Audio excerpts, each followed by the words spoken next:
My name is James Stanford Fisher, and I was born June the 23rd, 1939.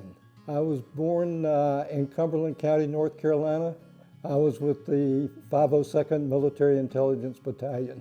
Last rank was Sergeant E5. I arrived in Korea, I think, in February of 1962, and I left in, I think, September of 1963, because the United States Army said, go there.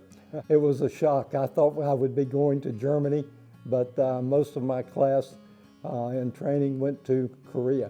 I joined the Army because at the time when I was getting out of college, the United States still had the draft, and the draft was for 2 years of service, and the only way to get out, of course, there was always different ways, but the main ways to get out were either to be married, have a disability, or something like that. So the government had a program where if you volunteered for 3 years instead of the mandatory 2, you could sometimes get your choice of duty of what you would do.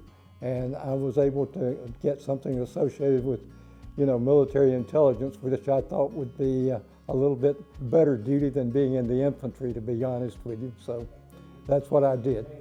Before going to Korea, I was actually a college student, and I went in the Army immediately after college. I was in journalism, and I knew that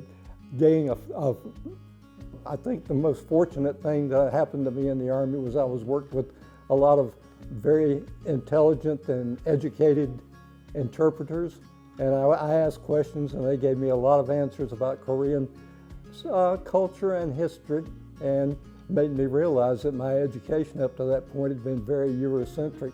Frankly, just whetted my appetite to learn more about East Asia. And when I came back from the Army, I got a master's degree in East Asian, or U.S. Foreign Relations, with an emphasis on East Asian history, which was China, Korea, and Japan.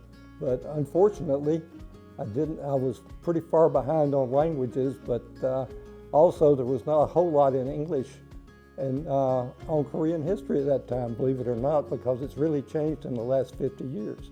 And my kind of ambition was to get a PhD in Korean history, but the languages just absolutely were daunting, because before 1900 you needed Korean and Chinese, and Japanese was helpful, and after 1900 you needed all three if you were going to be any kind of scholar other than just a teacher.